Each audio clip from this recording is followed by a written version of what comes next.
Hey guys, how's it going? And welcome to another week of TCG news. So as you can see, a little bit more barren just because there's a couple news items, but nothing that needs to be too elaborate, and as such there's not going to be an article this week for the news, but there will be something supplemental, and I'll get to that in just a sec. Before I get started, as always, if you guys are looking for forcible singles or sealed product, including pre-orders for the next set, Awakening of the Ancients, be sure to click the link in the description below to go to Happy Little Hug Factory, where they have all that. Obviously, they have pre-orders for Awakening of the Ancients starting at $80 a box, and you can get bundles and different things like that to try and get the playmat and everything. Make sure you do that because they did, since New Valhalla started, they've sold out of each set relatively quickly, so make sure you get in on that before they sell out again. And yeah, and I'll come back to Happy Little Hug Factory actually in a little bit later in this video as part of one of the news items. First thing I'm going to do is go over something we had talked about briefly at the beginning of the podcast this week. And so if you missed that, something I had come across on Facebook that Jeff Finnegan had said, which was, he had said to his understanding before he left, was that after set 2 of New Valhalla, which would have been this past one, Strangers of New Valhalla, they were not going to be printing any more sets in Japanese, I believe is what his wording was. It was hard to tell if his wording was in Japan or in Japanese. Either way, it's similar effect.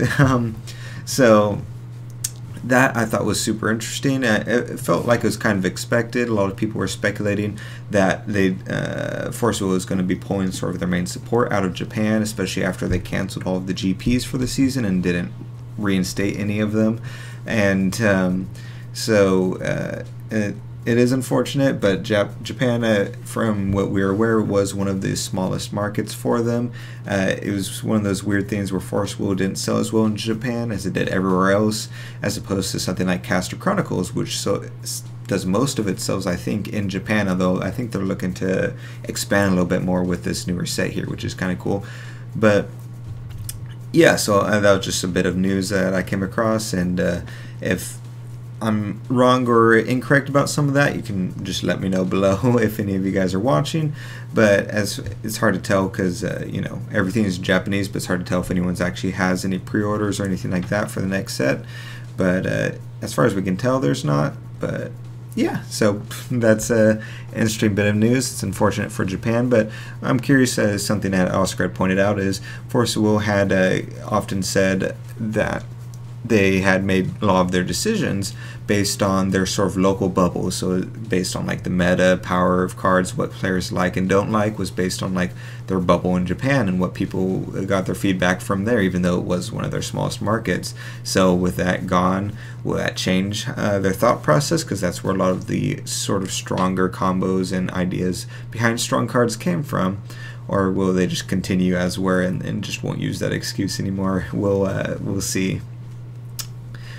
Next piece of news is Caster Chronicles, which the starter deck comes out this Friday. So I'm not entirely sure if I'll have one by Friday or not. I'll find out hopefully soon here. If I do, I'll be sure to open that up on the channel, and because I'm hoping to get back into Caster Chronicles here, and that's going to be involve hopefully at least one video a week, including box openings. I'll probably do spoiler videos, deck profiles. I don't know so much gameplay. I don't really have anyone to play with necessarily. If any of you guys play casters, especially if you're a patron, let me know so we can maybe get some games in and record that for the channel. But I'm going to do the best I can for caster content because I really like the direction they're going, and I've always liked the game. I just took a break from it for a while, but this new set that's coming out in a month, it feels almost like to casters. It's not an apt comparison, but in the same way that New Valhalla was for Forcible, where it's not like a reboot of the game, sort of like a soft, like, hey, here's a new direction where they've changed a lot of stuff, as we've seen, like the booster boxes. Instead of having a bunch of booster packs, it's only going to have 10 booster packs, and each booster pack has 7 cards in it now. So now you can go and buy a booster pack for 30 bucks, and you're good to go, which is pretty awesome. And Star Deck is a little bit more expensive, I believe. I don't know the specifics on that, but it comes with 2 Star Decks inside of it, ready to go, battle ready, kind of like what Forcible did. So it's really awesome stuff they're doing there. And speaking of which, Happy Little Hug Factory is actually going to have at least a limited quantity of this new set, which includes booster boxes and starter decks. So be sure to visit that link in the description and check out their casters content. If you guys like Caster Chronicles and want to see them keep supporting it, just go over to Happy Little Hug Factory and show that you guys want the game. One of the reasons Happy Little Hug Factory took a break is because that last set that they had carried didn't really sell. No one was buying it for one reason or another. So make sure if you want them to keep carrying it that you go and show your support. Booster boxes, like I said, are 30 bucks on there. They come with a promo card, which is really awesome, and the star decks are on there. And yes, like I said, limited quantity, so make sure you get over there as quick as you can and nab all that up in pre-orders or once it releases, if there's any left once it releases. But yeah, so I thought that was awesome. Happy Little Hug Factory is coming back to that. And last thing I'll go over now today is the GP in Padova, which happened. So we should have an article on our TCG Scrubs website. I'm not sure if Oscar has put everything together yet. I know he put together a deck list, but I don't know if he created the article yet. If he did, I'll have the link in the description below. Otherwise, the breakdown of it, the ruler breakdown for the event was there was 28 Lucifer, 26 Hanzo, 18 Brunhild, 17 Gil, 12 Ayu, 10 Kirik, 2 Arthur, 2 Scarlet, an Aimul, and a Loki. Total of 117 people there, which is pretty awesome. And I'll just do the top 5 of the card breakdown. Was number 1 was obviously Lorite, 43%. 2 is Farer Spell, 39%. Then Majin Dark Elf, which is 27%. Then Ostima, the Returnee of Hatred, which was 25%. And then Look of Corruption, which was 25% as well, just a lower 0.00 thing. So that was that breakdown. The top 8. I can't remember if this is the exact order or not. I apologize if it's not. It'll be corrected in the article below. But we had a Stefano with Lucifer deck. A different Stefano with Brunhild, Enrico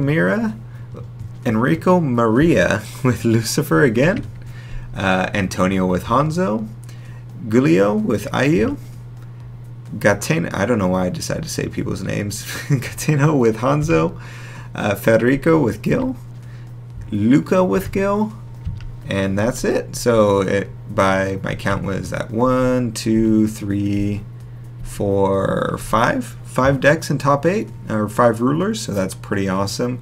A nice breakdown there, especially with how many people there were and the high percentages of like Lucifer and stuff like that. It was nice to still see an even spread for the most part in top 8. But yeah, so that's really all the news for today. It's a nice short sweet video for you guys. I'll be back to the normal news next week hopefully, as long as there's some news that comes out. And we'll have a lot of cool content coming for you guys. I know we've been a little bit slow on content, basically just doing the podcast and the news for the most part, but we have ideas of stuff. We have actually a giant backlog now of games we filmed that we're actually doing a lot of effort into editing those, so those will be coming out in the coming weeks. And we have some other side video projects we'll be doing hopefully this weekend, and we're just going to try and film a whole bunch of back catalog videos so we can have more regular content in addition to spoiler videos when those start coming out. So yeah, thanks for sticking with us, and we'll see you guys next week.